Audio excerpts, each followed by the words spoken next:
Welcome to the Penny Bloom Podcast. Ain't another place that has got more bombast. Romp past your mom, dad's listening to Tomcats. Talking everything that make you sad. We don't want that. We're here to make you smile. Put your mind at ease. Peace, love, and bloom, and always praise Keanu Reeves. This what we about. This some weeding now. We'll talk until we can't no more, and then we peacing out. Alright, let's go. Penny Bloom Podcast. It's the Penny Bloom Podcast. Penny Bloom Podcast. It's the Penny Bloom Podcast. Penny Bloom Podcast. Penny Bloom Podcast. I can do it. Hello, everybody, and welcome into the Penny Bloom Podcast. This is the 101st episode. I am Colton Robertson. I am joined by the Bad Batch, bitches. It's your favorite, most defective group of podcasters. Well, more deviant than defective. I am joined by Tillman motherfucking McClooney. How's it going, bud? A pleasure to be back in the crib once again. Happy to be here. Just look to another night with the boys discussing the genius himself, Dave Filoni. Oh, and this was a great fucking episode. It was a great fucking episode. I'm glad you're filling in for Joe tonight. You know, sadly, Joseph's not feeling good. But thankfully, we have our man's Tillman to fill in. Yep. So, we're also joined. Quick, slavery still exists. That's all I wanted to say. It does in a galaxy far, far away, and it does here. Sadly. Facts. On Earth now. Is devastating. It's actually really fucked up. And it's a really downer way to start the show. Be better. Be better. We're also joined by Kyler Barnett. Yep, I'm glad I picked up after that. Yeah. You couldn't have went with Miles. Come on, man. I always pick up the rear. Well, we got to mix it up. We're also joined by Miles Butchers. What's up, homie? Oh, doing good. You know, you keep starting the episodes off by saying defective, no, maybe just a little deviant. You got to stop it. We're not deviant. We're defective. There's nothing deviant about us. We're just defective. All right, maybe I'll drop the deviant from here on in. Maybe we are just the defective group of podcasters. And we just got to stop putting Miles last because it's just not right, and you know why. I do know why. But let's talk Bad Batch, bitches. I want to hear Kyler. Kyler, how'd you feel about the episode this week? Oh, I felt great about it. You know, kind of like our discussion last week, just to kind of build off the whole, how we talked about the context of this show, like, and how you watch it or how you feel like the apex of watching it is. And I just think that morning cartoon feeling that we talked about last week, that's to me, that's just the best environment. I gave myself breakfast in bed and watched it this morning. It was just fantastic vibe. It was a great episode. I loved the action. I loved that this whole episode seemed just very fast paced, kind of, especially after the last one. You wouldn't think we'd get kind of the repeat of that, but I love it every time I get it. So, well, no, it's been interesting. It's been interesting though. It's felt like we've gone like, with the premiere, obviously, we got a very, very, very important episode, and then the second episode, we laid off the gas a little bit. You know, we kind of chilled out for a second, and then episode 3, we're back on the gas. Or no, wait, opposite. 2, we were kind of on it. 3, we were kind of off it. 4, we're back on the gas, and 5, it's a little more laid back. It's a little more fun. You know, I loved all the callbacks too. Callbacks were great. It's fantastic. I still, every time I watch Marvel stuff or we have discussions about Marvel stuff, I feel like I always say like, oh, who does world building better than Marvel? Like, I'm like, Star Wars. No, I really don't know if they do it as good. And then I watch a Marvel TV show or I watch a Star Wars TV show and it's like, God damn, man, I think they got them. Like, they're so good at it. Well, no, that's the thing is that when it comes to that, the environments in Star Wars, They created their own feel. Like, obviously in Marvel stuff, it feels like the real world. It's just Marvel stuff, you know, on top of that. But Star Wars, they make that feel different. They make it feel like it's not earthly. It feels like it's in a galaxy far, far away. And I just had that same feeling about Ord Mantell, that planet this episode. It was just Like those first shots we get of every city they go in on are fucking phenomenal. Every city has looked gorgeous and just so incredibly Star Wars. Miles, how did you feel about this episode? Kind of continuing on it felt very Star Wars track of, I enjoyed it. It did feel very Star Wars in the sense of, them going somewhere saying, oh, I need something. And it's some, less than, like not the best person in the world. It's kind of like a shady thing that they're doing. And they're like, listen, you scratch my back, I scratch yours. You do something for me, I'll do something for you. Absolutely. They have to go on some, they have to go, do some adventure to get, whatever to happen to solve this other person's problem. So that person will solve their problem. And then from there, they can go off and do something else. And it's very much a Star Wars thing to do, because they always do it. Even more specifically, it's a very Mandalorian thing to do. Like feels like that's exactly what it feels like. This is heavily mirroring that story in terms of just structure. Let me just say it's a very Star Wars TV thing to do, because it's Mandalorian, Clone Wars, all that stuff where it's like I need something done. Only one person that I know can do it. I'm going to go to them, and they're going to say, well, I'll do it, but what are you going to do for me? Like I said, even Rebels got into that, with characters like Hondo Ohnaka, who we were talking in the Patreon intro for a while. And do I love Hondo Ohnaka? Hondo Ohnaka's the shit. If you want to hear, I would love it if I'm going to be disappointed if we don't get a Hondo Ohnaka appearance in the Bad Batch. I'd anticipate we might, and I wouldn't put it past anybody for us to see him live action in Book of Boba or Mando at some point. I don't expect that we do, but I will be so happy if we do. Man, I tell you what. No, fuck all this talk. We need to go see Hondo Ohnaka down in Orlando, like for real. The group. We need to go make it happen. We do. He's on. What's the ride? I should know this. This is my territory after all. I'm blanking though. But the ride in Galaxy's Edge. He's in that hoe. We need to go see him. Kyler, I'm going to ask you about this because but we got to be careful, because if we bring Miles and Disney's fucked up too recently, we may have a fucking crime on our hands. Listen. Disney's been doing fine recently. Kyler, I'm going to ask you just because you might actually know the answer to this. I saw something saying that whatever new Star Wars hotel Disney was opening, the hotel itself was a whole fucking experience where you have to you don't leave the hotel, you stay in the hotel, and it's a whole fucking Star Wars experience and all that. Yeah, an escape room type thing. Is that true? It's not. Don't think escape room so much, and also don't think that it's you have to stay. Yes. No, I'm saying escape room in the sense of it's a whole experience. You go in and you're doing stuff. So if you want to know what's so cool about this experience is that it carries over from Galaxy's Edge in the park.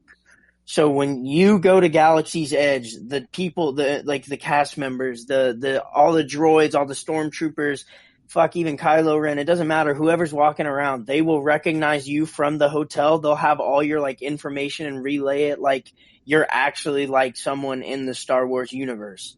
So that experience from the park will carry over to the hotel, vice versa. That all gets transferred. There are things that you can do at the hotel that could be discussed, or you could run into an issue in Galaxy's Edge with an Imperial person because of that. If that makes sense, that they're trying to take that experience from the hotel, make it its own experience, but also continue off of the park. It's pretty because I saw something that said you'll get a little receiver thing to have Rebel meetings on, and I was like, this is fucking wild. No, and so the coolest part is actually. So think about it like this too. There isn't your windows. I think you can make them window, you can make them you can look out of them like a real window into whatever's outside. But most of the time, or I think there's I don't know how it works, but you make that shit and it'll look like you're in space or on a Star Wars plane. Yeah. That would be Like, so trippy, all dude. of it. No, all it of would it. be Like, outstanding. dude, and Miles, I don't know how much wrong you are by saying like, oh, like you can't, like you stay in the hotel. Like, dude, Yeah. think about how much of a vibe it would be to just be in your hotel room and just see all of the different bells and whistles, and then go out in the hallway and just like there's a droid strolling past. Yeah. Just So beeping what in. I'm hearing is we need to get a a live Coro Bloom podcast as we, experience the Galaxy's Edge extended edition. I'm absolutely down, but I just might recommend we wait until I can get down there and get working there, hopefully. Because, financially, I don't think I'm ready to handle I want you to know, if you start working there, we're doing that. We're doing that annually. Oh, I got you. Bi-monthly, even. No, I've got you. Now, which bi-monthly? Like twice a month or every other month? No, okay. Bi-weekly, twice a week. Oh, twice a week? Okay. And we just live there. Hey, I've got love for the Co-Ro. Hey, I got love for the Co-Ro Bloom Squad. But, like, I got family. I'm going to have, like, limited tickets. So, like, hey, we're going to have to... Fine, we won't do twice a week. We won't just live there, Kyler. Fine. God. But no, man, that experience, so selfish. That experience is going to be legit, dude. It's going to be so crazy. I saw a video about it and I was like, this is insane. This sounds like a ton of fun and also like a ton of work to do on a vacation. Yeah, I mean, that's kind of the idea, but I think if you want to go, you'll enjoy it. You know what I'm saying? Because if you want to go, you're a Star Wars fan. Like, there's no doubt about it. And that's not a casual thing. You don't just go casually do that. Yeah, which would be cool because there's not because that's all. That's at Disney. That's Orlando World/Land, right? That's World, so Orlando. Okay. That's the thing. It's supposed to be like a supplemental thing. Like, you don't stay in that hotel for a week because financially and just also like, that's a lot. Like, to stay just financially. Oh, yeah. But also like just being in there 7 days. Like, that's just a lot. Obviously.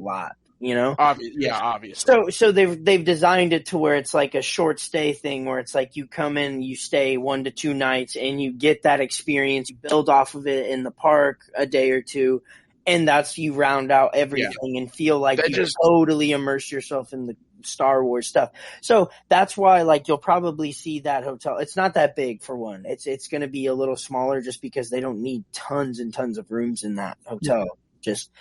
But it's going to be pretty cool because it'll be something that if it's just you're a Star Wars fan and that's all you're wanting, it's going to be really easy, maybe not financially, but really easy just like in terms of time-wise. Like, that's a 2-day trip if you're just going for Star Wars. You stay in the hotel and you go to the park and you get your experience, you finish it, and that's it. All right, we'll get to the episode now. Sorry, Miles, that's on you, bro. You reeled me right into that. Hey, no, it's all relevant when it's Star Wars, and I can't tell if Tillman's up in the corner here. If he is, I'd like him to say his. Oh, there he is. Yes, he is. Okay, Till, I want your thoughts. On the Bad Batch episode. Where are they? Well, like you guys said, very Star Wars-esque with this episode, just because, it's just like, I have, an informant, or, I may have a lead, and then some random Star Wars character who I've never met, before. And so I was kind of like, okay, I'm just going along with it. But you know what? Once I said, I'm loving the idea of, like I said, this group of clones, and like, well, how do we make this exciting? How do we make this interesting? And then, they're helping out with like a bounty, and then the ties to Jabba the Hutt and, his right-hand man. And I was like, oh, okay. I was like, look at this.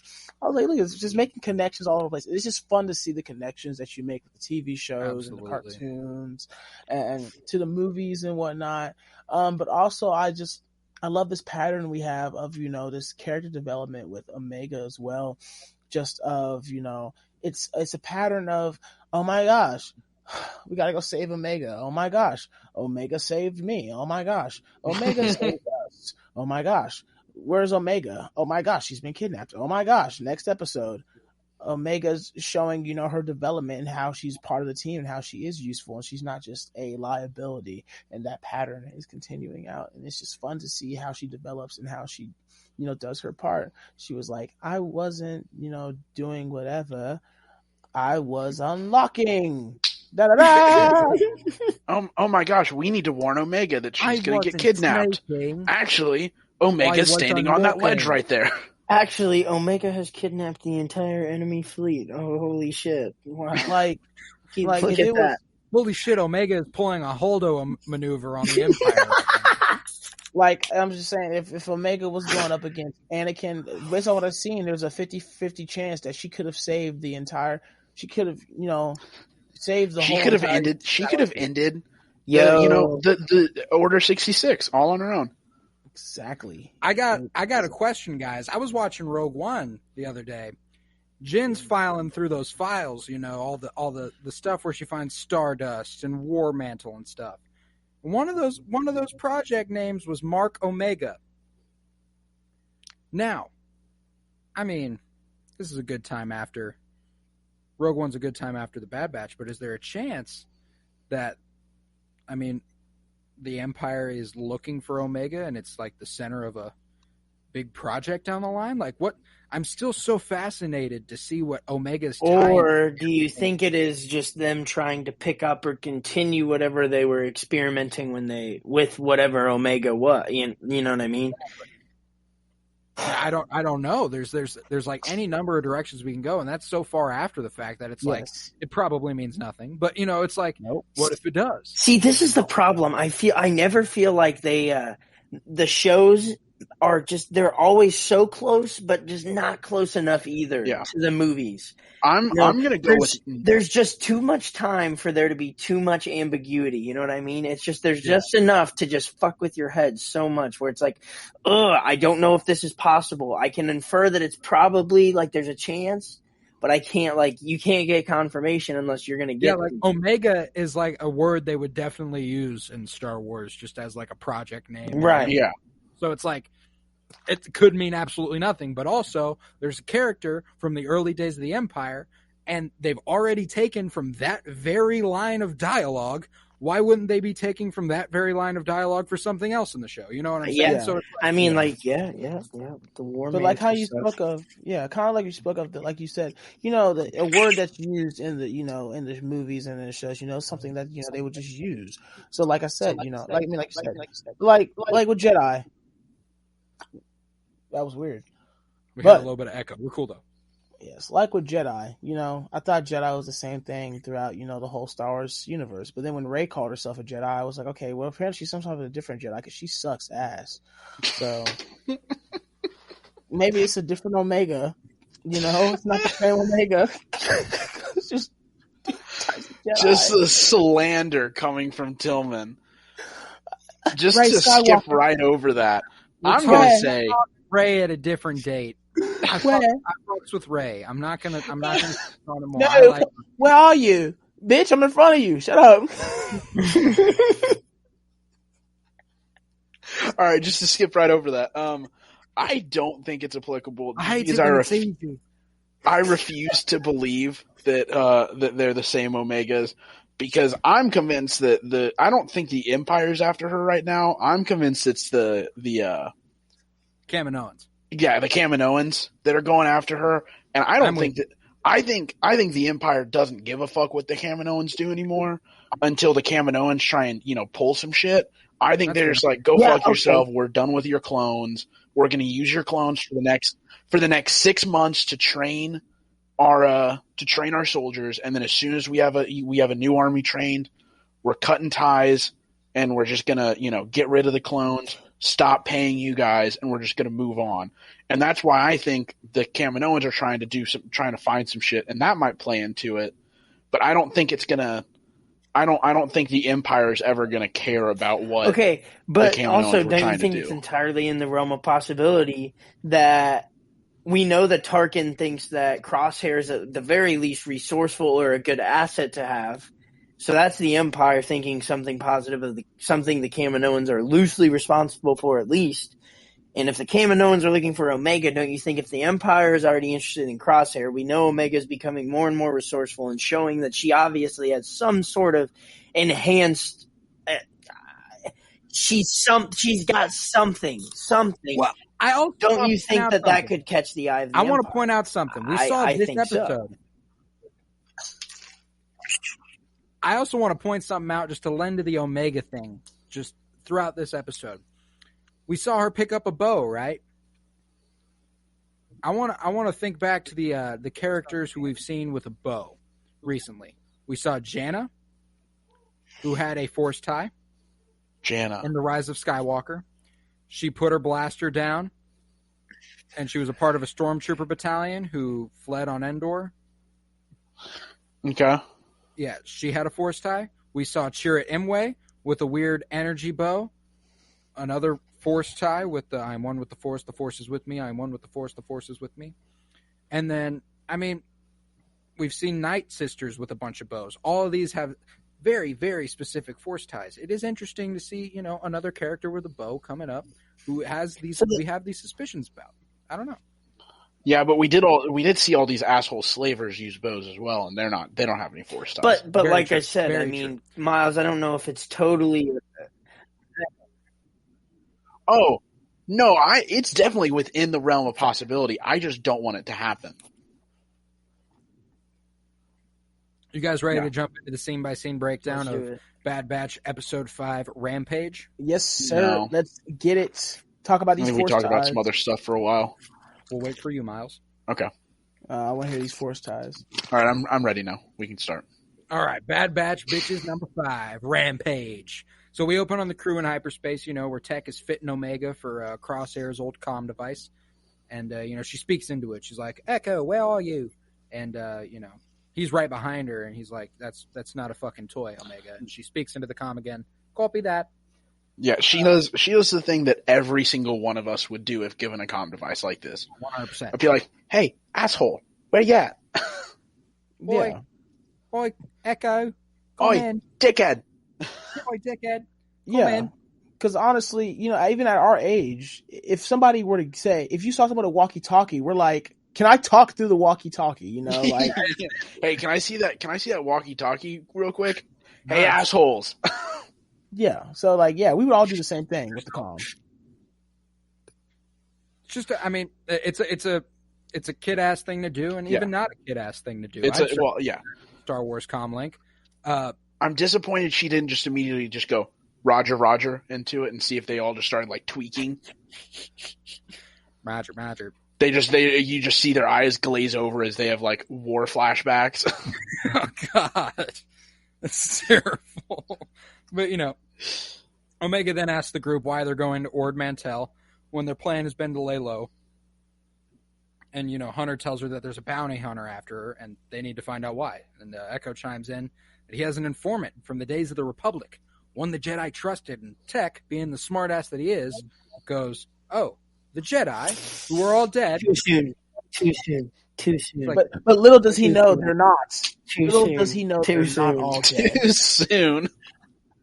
That's a really fresh joke. If any of them had worked a lot closer with the Jedi, that'd have been dangerous. Well, and actually, I do kind of like that it's Echo. You said it was Echo that knew the informant. And I liked that it was Echo. It wasn't like Hunter, I know some informant, because none of the Bad Batch are gonna, have worked with any Jedi close enough that they're gonna know any informants. But Echo's actually worked close enough with the Jedi that he would know the informants. Yeah, and that's one of the reasons I love Echo's addition to this group. He does have that really, really strong tie to the Republic, to the days of the Clone Wars, and that he was throughout the Clone Wars a great character and a great clone and stuff. So it's just fun to have him as a part of the And then they killed him, and then they brought him back. Exactly. But Echo retorts, and he's like, does anybody else have a fucking better option then? And after a moment of silence, Omega comes over in the comms again. He has a point. And they all look to her without a word, kind of like, "Are you fucking serious?" And she goes, "Right, not a toy."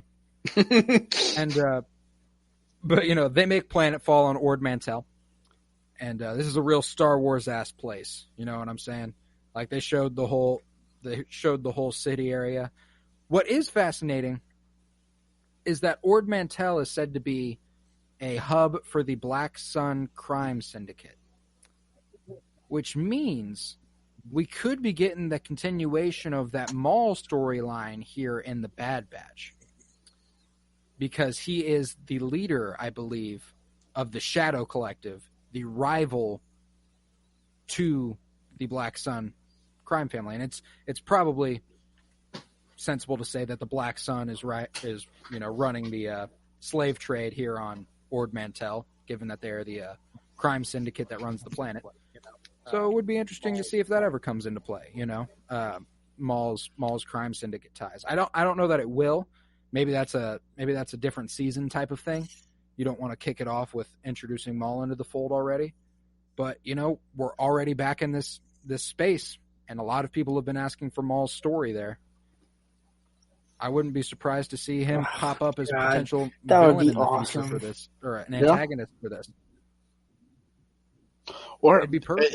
It could even be he could not pop up as a villain. He could pop up as a potential ally.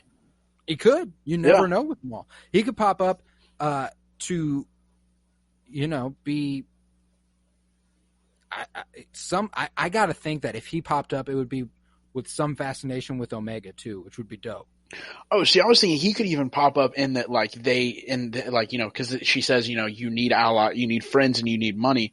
And in their search for friends and money, he pops up as a source for both because, he is a powerful person being the head of the crime group and also probably has a lot of money. Absolutely. Especially at this very moment. But, they land their ship and on their way through these streets, Hunter asks Omega if she remembers the rules. She recites them back. Don't wander off. Keep my eyes and ears on my surroundings and trust no one but my squad. And they arrive to that hole in the wall, and they find themselves in a cute little bar. They scan the area for a being known as Sid. And Hunter asks which person in this joint is Sid. And Echo tells him he's not actually sure. He's only ever heard of Sid, not seen him. Is the fact that they were like, hey, Sid? And that Sid is like, nah. And they were like, well, that's all we can do. I guess we're just fucked now. Yeah, no, that was like, hilarious. They were ready to give up. They were ready to leave. Well, that was all right. I guess we'll go to a different planet. Echo was like, yeah, I knew. And then Omega I knew other informants, like, but I didn't know where to find like, any of the other ones. It's like, yeah, like y'all are fucking dumb. No fucking shit, I'm Sid. Just like that. But it is funny when Echo says, I haven't actually seen Sid. I've only ever heard of Sid. Tech lets him know how big of a fucking dumbass he is right quick. And it's like, that would have been information to tell us before. Yeah. But they ask the person who we would come to know as Sid, do you know Sid? She goes, no, fuck off. And, they're all arguing over, like, what they're going to do next. Echo's like, well, darn, that was the only person I knew how to find. Darn, all out of options. We heard a single no, and I no longer can do anything. Let's just give up. Omega walks up to her. She's like, yo, Sid. And, she's like, you're smart. You're smarter than your friends over there. That's for fucking sure. And they're ready to give up. But then she comes over the comm. She says, I found Sid. They look up and she points to, Sid. Also fucking hilarious because she just, the last line from her before that, regarding the comm thing was, all right, not a toy. And she's, 5 feet away from him and goes, I found Sid. No, she earned. Also hilarious how, once it's like she said no and then just found pleasure in making them feel stupid and it was satisfied because once she goes, oh, yeah. And then she's like, yeah, that's me. Like she didn't even try to play it out as still as no. When she was like, yeah, it's me. They look idiots. She was like, because this kid figured it out, I'll let it slide. You know what I'm saying? Yeah. But back in Sid's office, she explains she had a good relationship with the Jedi. But since they're all dead, that sort of demand for her services has declined. And nearby, Omega reaches for a weapon sitting in her office, and I'm like, God damn, Omega, you just got busy fucking hands. Keep your hands to yourself. I mean, shit. Some things are not yours to keep. But but it goes to show that she learned something from Fennec last episode. Sometimes it's good to steal things from people. I don't know. I take that as I took that as she wanted to take that weapon and she thought it'd be fun. What if Crosshair, and I know he's not in this episode, what if, she's really handsy with these guns and actually a really good shot. What if she is a modified clone of him? Because he is a superior Bad Batch. The Bad Batch, he is a superior clone, just like with his... What if we're seeing, Crosshair here, or not Crosshair, Omega, as a mix of all of them. We've seen bits and pieces. Yeah, she's not very strong though, so I don't know how Wrecker plays into that. Wrecker might not play into that, but she's smart. Stupid at times though. I was gonna say she is stupid at times though, so maybe that's where the Wrecker comes. Yeah, maybe it is. But she reaches for the weapon and Echo grabs her hand and kind of holds back a smile like, Jesus Christ, kid, are you for real?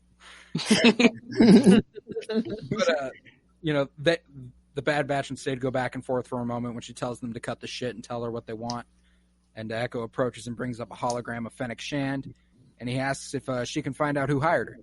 And Sid tells him it'll come at a cost. And when they look all confused. She goes, "Are you fresh out of the tube?" Which I thought was a funny way to be like, "Damn, y'all were just born and you're clones." Yeah, it's a great fucking insult for clones. Yeah, it's just... Are you fresh out of the tube? Can't be used against anyone else, but excellent for clones. Excellent for clones. But, she says they pull a job for her, but she gives them the info. That's how this mercenary thing works. And none of them like that. None of them like being called mercenary, except Wrecker, who doesn't think about it. Hunter is a little eek. Echo really doesn't fucking like it, and you can see how much it bothers him throughout the episode. And Tech doesn't really comment either, but Hunter and Echo, you can really, really tell they're not really down with it. And even Echo right now questions mercenary, and Sid just continues to shit on them. She's like, "Not too quick, are you? The kid's the brains of the operation, I see." And in the background, Wrecker and Omega share a high five, which I thought was fucking adorable. I loved it. You just he sticks his hand out, and she just gives it a nice. I'm like, oh, that was so cute. He's just good old Uncle Wrecker. You know what I'm saying? But Hunter sighs, fuck, can't believe we're still doing this shit, and asks what the job is, and she tells him they have to rescue a kid named Moochie, taken slave by Zygerians. And Wrecker asks who gets the bounty, and Sid says, "Oh, look, it speaks." And then she explains it'll be 70-30, her favor, and Wrecker doesn't need any more information. He agrees to the job for the entire team. He's like, yeah, we're completely down. And Hunter's like, well, I guess we have a fucking deal, apparently. And so they make their way out of the office. They're in search of Moochie now. Back on the ship, real scared, guys. Real fucking scared. Wrecker's head hurts for no reason. Yeah. No, dude. It keeps me mad. Yeah, that's what I was going to say. They keep dragging it on, and I hate it. It makes me feel worse and worse every time. Yeah. I really hope this is just a red herring that they're putting in there to just continue to make us be like, what the fuck is going on with his head? Why does he keep saying his head hurts? I hope it's that. Something with it. See, but I'm hoping that they just in the end is nothing, and he just has a concussion, and there's nothing wrong with him. Because I don't want the fucking scene where he just there's a tense situation with Crosshair, and Crosshair's about to do something, and you just hear out of Wrecker, "Good soldiers follow orders," and just fucking goes to town on him or some shit like that. I just don't want that scene. Follow orders. But we need that. We need everything's, cool. It's just Crosshair's the one thing, everybody's like, okay, that's the fault. That's the fault in the system. But no, we need it. We need the fire and the sparks. I mean, yes, they're dragging it on us. They're throwing it in our face. There's no, I don't. I want as little conflict as possible. No, I need all the smoke. I need all the smoke. The kids are watching the show, and they're not catching this like we are. Little Billy is not catching this at home right now. But when it happens, he's going to be like, oh, my gosh. And we're going to be like, yep, we knew it. We knew it was coming. But it'll make you know what little Billy did catch? That Sharon was the power broker. Sharon's not the power broker. We've been over this. Oh, damn it! After Hunter questions Wrecker a little bit, he's like, hey, are you okay? He checks in on him. Wrecker's like, yeah, it's nothing, and they move on. They go on with their day. That never comes up again. But Wrecker's head hurts. Again, and Tech breaks down the situation. He talks about the Zygerian slave traders for a moment, and Omega asks, "What's a slave trader?" And she's told they sell people for credits, and Omega is just wildly confused by this notion. She's like, "You can sell people?" And Echo explains further to her, and all right, Echo here, he takes a very anti-slavery stance. He said it's not right, and we're going to keep it from happening to that kid. And Tech chimes in, and plus we get some fucking money out of the shit, so that's great. Am I getting feedback from somebody? It's from Kyler. Oh, awesome. That's great. I think it's just like the angle of your cord, because it's like 50-50. Sometimes it happens, majority of the time it doesn't, but every once in a while. See, I'm not getting it now. Okay. Yeah, we're chilling. But, just don't move again. Tech chimes in, he's like, plus we get some fucking credits out of this, so that's always good. And Echo's like, yeah, that too. He's not very hype on the getting credits out of saving that people. That really made me think of the scene from Guardians of the Galaxy when he's like, no, because when Gamora's like, we do it because it's right, and he's like, and we'll get some cheddar cheese at the end of this, and he was like, bingo. Bingo. Yeah, it's Echo's like, yeah, that too. Yeah, like we'll also get that. And he seems very morally shaken about this conundrum that they have gotten their hands on. And Omega speaks to her clone trooper doll. She says, "Don't worry, Moochie. We'll rescue you." And, they land, and they make their way off the ship, whip out the binocs, and look at what they're dealing with. They spot one child in slavery, and Omega says, "Poor Moochie, she looks scared." Tech breaks down the defenses they've got down there, and that it shouldn't be mad difficult. Wrecker notes that it should be a simple smash and grab. And they'll be out of there quick. It'll be nice and easy. But Hunter sends Omega back to the ship. She's like, "What?" And he's like, "Nope, that's an order." She's not satisfied, but she accepts it. And they head off on their mission. Hunter tells Echo to take a watch up high, Wrecker to draw out the Zygerian forces, and him and Tech will get the hostages. And they go for their respective plans. And as Echo climbs, we see a creature named a Brazak climbing behind it.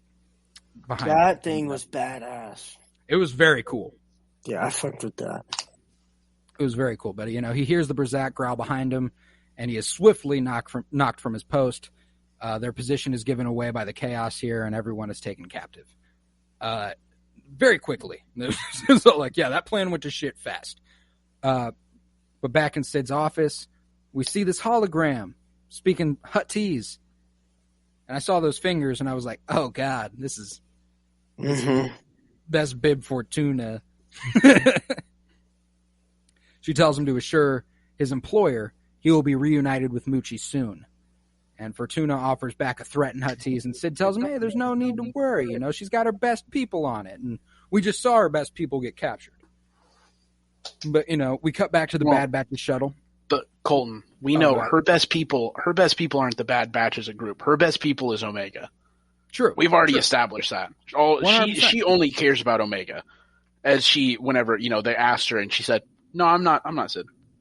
Yeah, I am, obviously. That might actually be the point of this line. That might actually be the point of this line, is that this entire episode she said, yeah, I have my best people on it. Smartest, and she saves everyone. Yeah, I have a smart person and then 4 dumbasses. Yeah, exactly. But, we see Omega on the shuttle making her clone trooper doll into a Bad Batch trooper, which was cute. And we see Zygerians approaching the ship, and Omega hides. And as one gets increasingly closer, she is forced to sneak through the bottom of the ship and hide behind a nearby rock. And she's not found, and she takes to her comms to notify the team. They don't respond. And she looks through the binoculars and finds that, they've all been taken captive. And she's like, shit, I guess I got to do this on my own again. But on the ground, Wrecker is messing with the electric shock collar, saying, it's getting looser. And then immediately after, he is promptly shocked. And Echo turns to him and threatens him. He's like, if you do that one more time, you'll be in. And he gets his shit rocked too. Nice little zappy zap. Nearby, the child is terrified, and Wrecker tries to, comfort, and says, don't worry, Moochie. We're the cavalry. We're here, And Hunter asks Tech what the odds are out of this, and he lets them know he's not sure. And Wrecker's like, well, so much for being fucking smart. You know what I'm saying? And, he's like, well, first of all, guy, this isn't a standard military option. So what the fuck am I going to, all I've done is standard military operation. We've never done this type of job where we've saved one person from slavery. I have no data to run it against. What the fuck do you want me to do? And, he has a point. And we see the limitations, not the limitations, but like just how far their abilities go. Tech's reached a point here where he's like, doesn't matter how fucking enhanced I am for how smart I am and how much data I can run. I don't have any data regarding this. And maybe they run into more situations like that given the Empire has taken over. Hunter says they need to signal Omega, and Echo's like, well, we're not going to be able to signal Omega without our fucking comms. They fucking took our comms. What the fuck are we supposed to do? But, Tech, handy dandy Tech, just like looks up and look at what he sees. Look at what he sees. It's Omega. Omega's overhead, and they're like, oh, it turns out we don't need no comms to signal Omega because Omega's here. She gives them a little cute wave. It's fun. It's cute. It's Omega-like. But, the leader of the Zygerians walks out, and he's not so fun or Omega-like at all. And he's excited. He's in a really, really chipper mood about these 4 new slaves he's got that are going to fetch him a top dollar at the auction. And Echo yells to him, the Republic outlawed slavery. To which he retorts, this ain't the Republic anymore. Fuck you mean? And Echo signals Omega. He's like, fuck this. Get me in my gear. Give me my gear. That's basically what he said, but disguised it. He coded it a little bit so that they didn't so much get that. You know what I'm saying? But, Echo or Omega makes her way over to the gear, but she accidentally kicks a little rock. She kicks a rock and makes a big noise, and it draws all their attention to where she's at. She hides, thankfully, but they're not looking away. Therefore, Wrecker has to kick a big-ass rock at somebody and knock him down. I mean, like Wrecker is wont to do. It gets their focus back to the Bad Batch, and Omega continues on her move. And the leader explains that under the Empire, their operation will flourish once again, and Omega finds her distraction. She finds a big-ass cage, and she's like, yeah, I'm going to do this shit. And she's caught by a Zygerian. She reveals, yeah, you may have caught me, but I unlocked that shit. And out comes a baby Rancor. And I was like, fuck yeah, this is such a dope-ass tie to the original trilogy. Okay, so did you know right then and there that was going to be who they were supposed to be getting? I had a suspicion, especially I did too. Fortuna. Okay, if without Fortuna, it wouldn't have ever clicked with me. But once I had seen Fortuna, and then you see the Rancor, I was like, "Oh shit!" I was like, "That's what's gonna happen, isn't it?" I was 100% with you, and I love this tie, and I don't think this is the same Rancor that we see Luke Skywalker kill. Yeah, I don't think it is either, but it's kind of interesting to see that they just seek these things out. Like they want an abundance of them. They want, because what happens if someone does beat the Rancor? Right. And who knows? Maybe but Mucci I feel like, but I feel like Mucci's Luke, the mom. But Maybe I feel like Luke is the only one that could have beaten one. So I feel like unless these things have a very short lifespan, which I feel like in the sense of captivity they're kept in, it probably is the case. But they get fully grown. Yeah, they do get a lot of nourishment as well. My guess is that Mucci is the mother of the Rancor we see Luke Skywalker kill. Yeah, I could see something like that for sure. I'd be willing to bet that might be the case. But, this Rancor goes on a fucking rampage, and it's the distraction they needed. Wrecker breaks everyone loose, and they go free the kid and everyone else. And the captive Falleen, that's the green and blue species that was in captivity, explained that the kid here is not Mucci, the Rancor is Mucci, and they realize this job is much harder than they'd initially thought. And but they're up for the challenge. Hunter's like, we got to get it, so we have no other option. We got to go. Also, this right here, we had kind of talked earlier about how this felt very Star Wars. The whole "you scratch my back, I scratch yours." This also feels very Star Wars in the, oh, you just want us to go save someone? oh, that's no big deal. We'll go do that real quick. And then you get there and they're like, all right, so you just fucking lied to me. You said absolutely. It was a kid. You didn't tell me it was a fucking Rancor kid. And it's just that.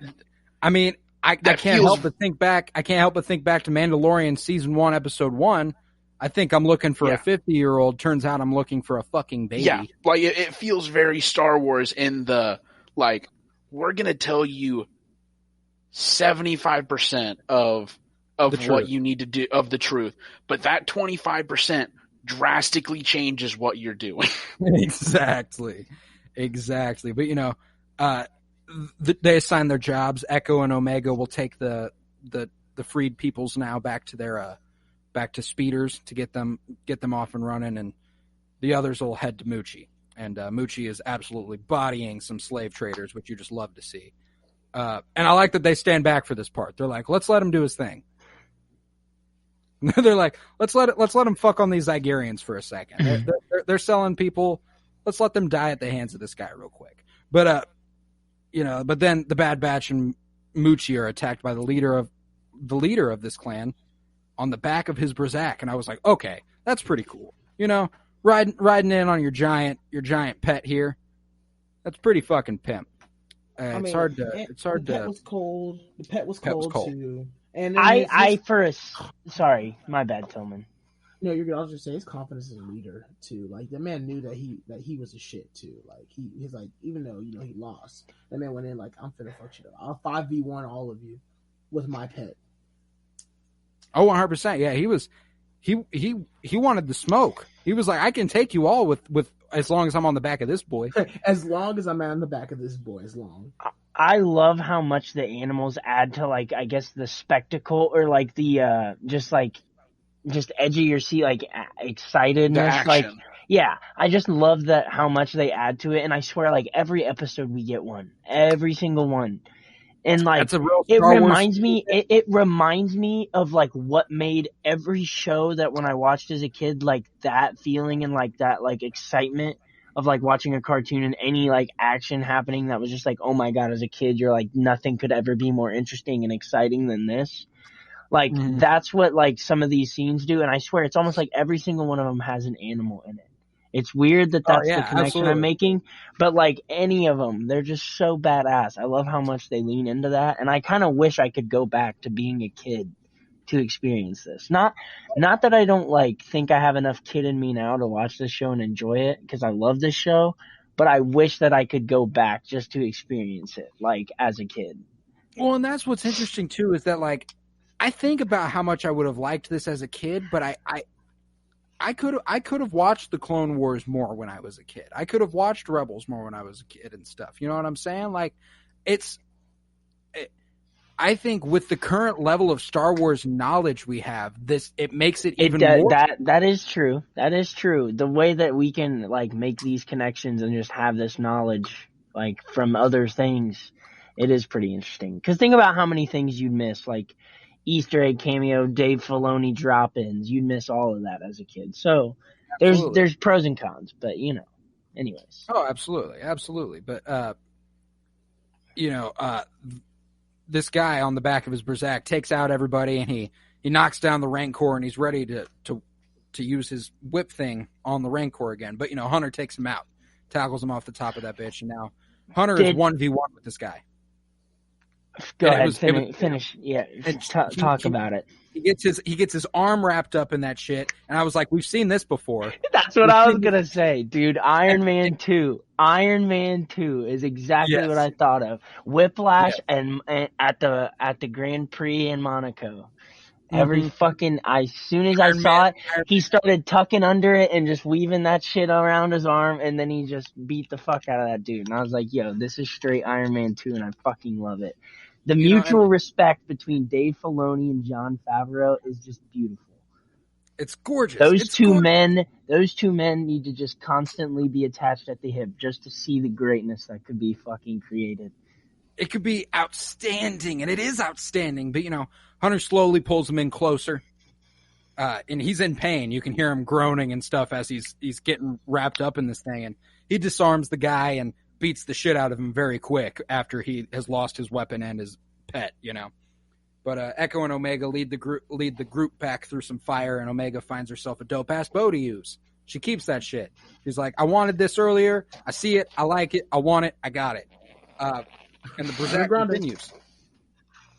It just continues to chase Moochie, and until Moochie gets a hold of this guy's tail, it looks like the Berserk is going to win. But then Moochie really bitches this boy, just swinging him back and forth. It's really Hulk versus Loki in this bitch. Mm-hmm. Like we just getting all these Marvel. I'm disappointed. I really thought whenever he like started picking the flying thing up, I really thought we were going to get that like back and forth.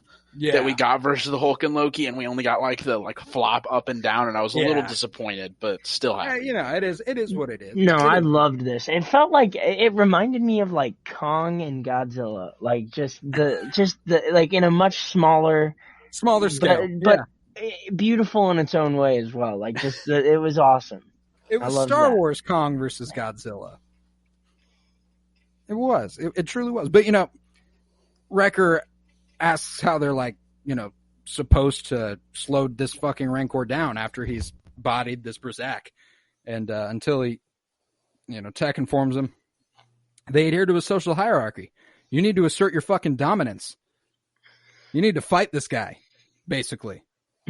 He'll respect you.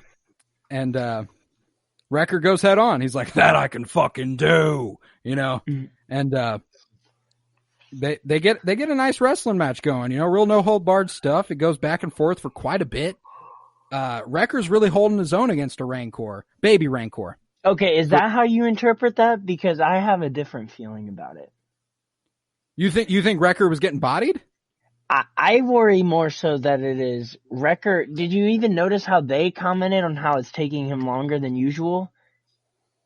I didn't interpret that as much as the Rancor is popping off and like he's really like that. I'm interpreting more like Wrecker is slowly like regressing, like something's wrong with him. Like the problem with his head is it's getting to him. That makes more sense. That's what I took from it. So what I took from it is that a grown Rancor can fight Luke Skywalker and lose. Therefore, a baby Rancor gives Wrecker the shit because it just shows how much more powerful Luke Skywalker is than Wrecker. I mean, and that's entirely possible. I could be wrong, but I just thought it was funny that they commented on it, and it wasn't like commenting like it didn't seem as if it was like, oh, the Rancor is getting him like that. It was more like the way they said it was like, I don't know, something seems off. Like, something's not right. Yeah, I was thinking maybe his head was affecting him, but I took it as like a look at this guy. Can't even fight off a baby Rancor. So we have three entirely different theories about how this went. Like, so I took it as them Tillman, you got your own? Tillman? You got your own thing? I didn't even catch I didn't catch like oh my gosh, like he's like not like getting worse or something. I just took it as it's a beast that he's literally fighting, and it's just like draining him. So then maybe I don't know. I just worry. Like I feel like we're gonna have to start because they've showed the head thing at least last episode at least, maybe even the one before. Well, that's the thing. It's been a few episodes. I'm thinking that like they've got to start implementing it more into the show, unless they're just going to make this like a loose end or like something that's just insignificant, which seems dumb considering how much they put attention to it. No, that's the thing. Is that like I think they are still planting seeds because we are 5 episodes into a 16 episode season. This is a long season. You know what I'm saying? I just feel like that's got to be like, I just think like it's going to have to start rearing its head eventually if it's going to keep getting like shown in these little ways. When is it going to start actually having effects on him, performance, whatever, any of that stuff? Right here, he's still a fucking sweetheart. He's pushing. I know, and that's what worries me. Is it's like go to sleep. Go to sleep. It's all right. We have 1 week left before Loki. We have 1 week left of only Bad Batch, and then in 2 weeks we're gonna have Loki starts next Wednesday. Yeah, we have a week. We have what, like 12? Not even 12. We have 9 days. Yeah. And Kyler, I love it. I like your theory with that, Kyler. Though also because of the fact that what And it gets me thinking, especially since that's like the first time I ever heard that coming from you. It's like, what if Wrecker is because remember they are at first they were viewed as like defective clones, like they're like like they're not, they weren't, you guys get what I'm saying, they're like not normal, but it's okay not to be normal. Everybody no, it's okay not to be normal. No, it's not. Be normal. but they're not normal. Like they're like defective, like not defective, but like they're genetically different. So it's like, what if that is a reason that causes them to have to return to Kamino? Like, instead of them being caught or anything, what if they have to return to Kamino? Like, hey, something's wrong with Wrecker. We need you to help us figure this out. See, that's interesting. I wonder if that's what they turn to, though. Do they turn to the Kaminoans? At this point, I'm wondering if maybe they go anywhere. They go to the Rebels. Yeah. Is that out of the possibility either? The only rebel they would know exists is Saw Gerrera, though. Like, the Rebel Alliance hasn't even truly started yet. It's just Saw Gerrera's band of radicals at this point. You know what I'm saying? Yeah. I don't know. I just think I like Pillman's theory there, though. Like, if one of their own is like slowly deteriorating and they see him becoming more and more like Crosshair. That's what I'm wondering, if it's that, or do you think it's maybe even just more like he's losing his edge, like what makes him, like he's not necessarily going Crosshair, like maybe his attitude / like loyalty and like, his brain in that regard is good, but what if it's letting his like ability slip in a sense, like physically, like his physical, So maybe maybe he's like still with it, like, oh, I'm like, he's still, loyal to the Bad Batch and everything, and there's nothing wrong with or corrupt with him mentally. So he's not going Crosshair in that regards, but maybe his like physical, like his enhancement, whatever, because it's like basically super strength kind of ish. It is, yeah. So then if that starts slipping, how does he contribute to the team? A la Bruce Banner. Some shit. I mean, Kyler, I definitely like your theory, and I do agree. I like the thought that like that's why he was struggling so much with it. But I really think that I don't think they're noticing that he's slowing down. I think they were just talking shit.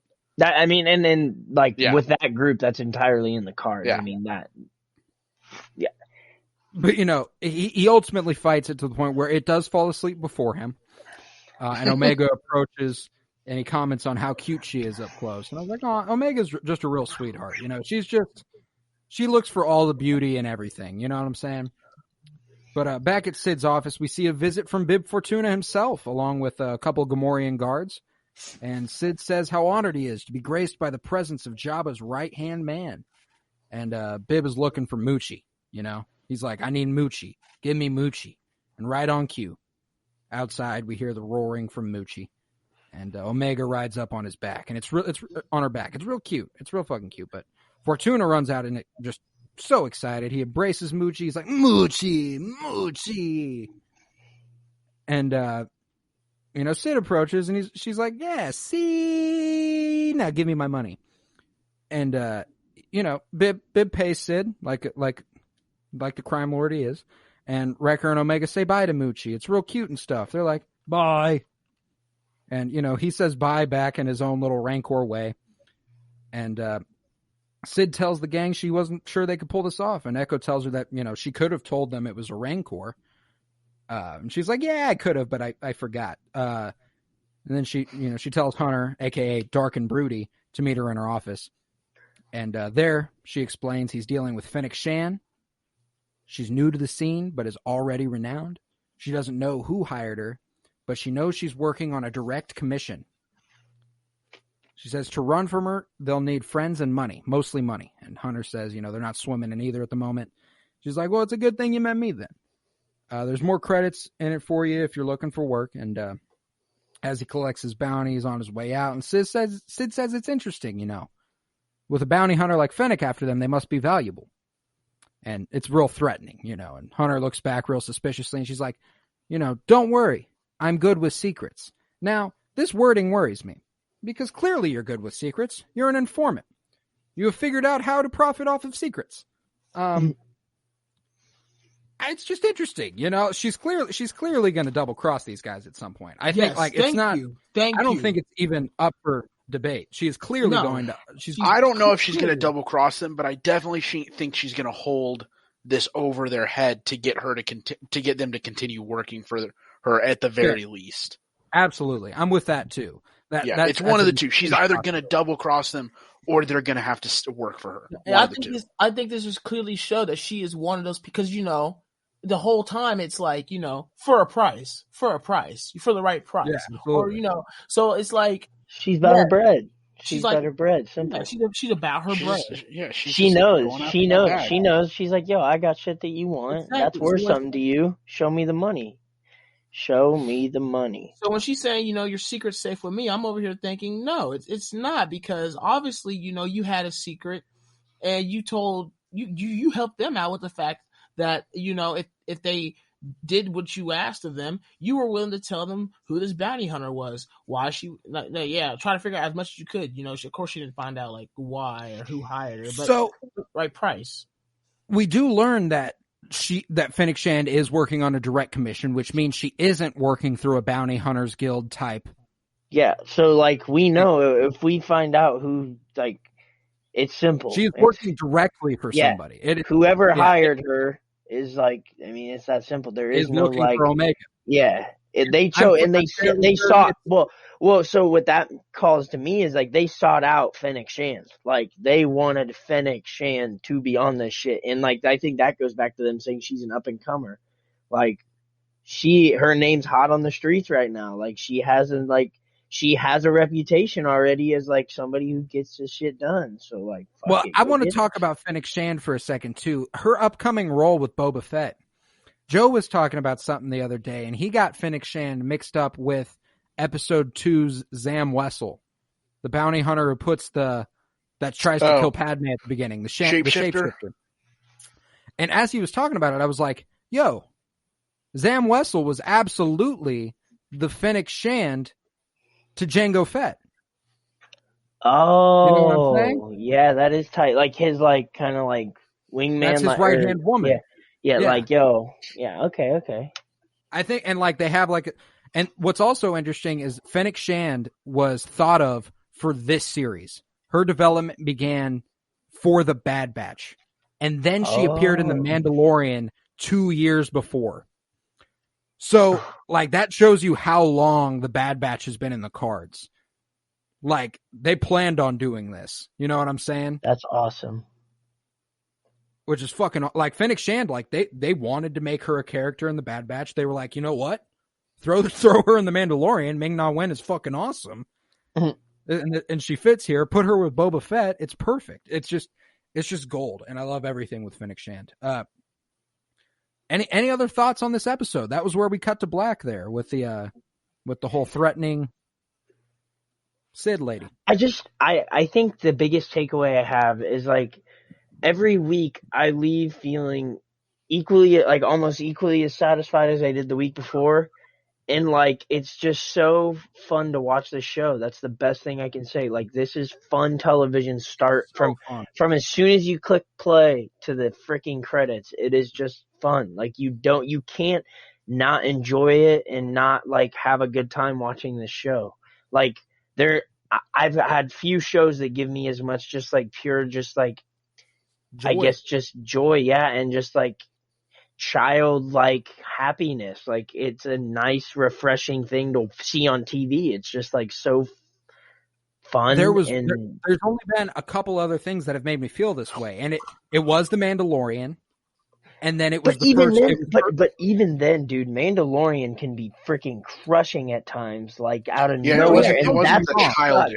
And that's what sucks is it'll come out of nowhere and hit you like a truck because you get both. And what I love about this show is it doesn't do that too much. It doesn't pull the rug under you too much, which is refreshing because that shit hurts. Sometimes I just want to be happy for 25 minutes for multiple weeks in a row. That's all I'm asking. You literally took the rest of what I was going to say. So, my bad. I'm sorry. You're all good. You're all good. That summed up all my thoughts. That was exactly where I was going with it. I was going to say the same thing for the early episodes of WandaVision.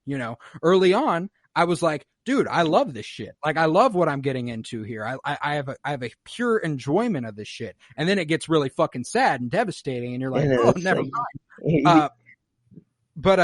But still, nevertheless, it was like, and that's what I love about this Star Wars Marvel television that we're going to continuously get for, it seems like, here into eternity. It doesn't seem like we're ever going to get away. Yeah, holy shit, no kidding.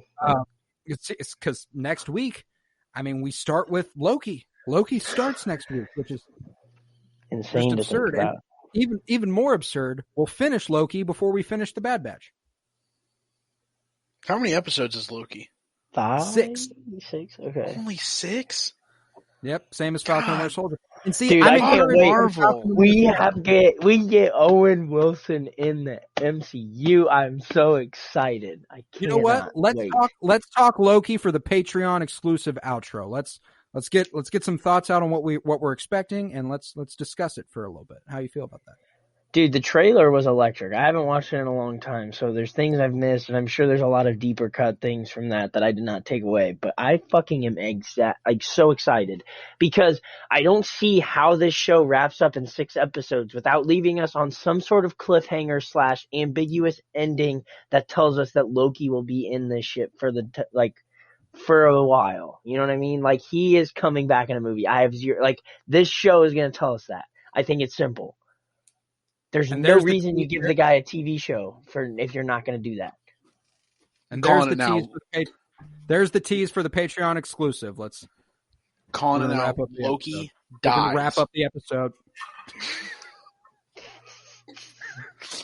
Episode 4, Loki dies. Dude, there's 2 more after that. Exactly. This has been the Penny Bloom Podcast.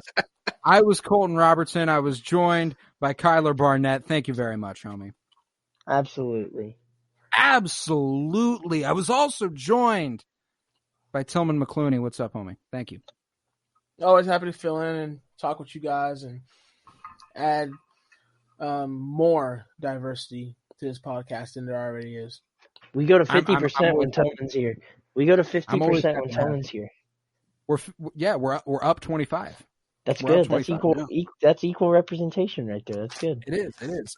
We were also joined by Miles motherfucking Buttress. Thank you, homie. I'm glad to do it. Love talking with you guys every week, and I'd be happy to come back anytime. Would you be happy to come back next week, even maybe twice next week? Probably. Even? Who knows? Yeah, I guess. Knows? Yeah, I probably could. Yeah. I probably could. We could probably swing that. But if you want 40 minutes plus of exclusive content on every Bad Batch episode and eventually on every Loki episode, go to patreon.com/KoroBloom, where you'll have so much more content from all of us. And it's a lot more uncut, a lot more unrated. Just we're going. It's balls to the wall. It's fuck everything else. Nothing is held back. We say all our thoughts. But follow us on Twitter @PennyBloomPod, on Instagram @PennyBloomPod.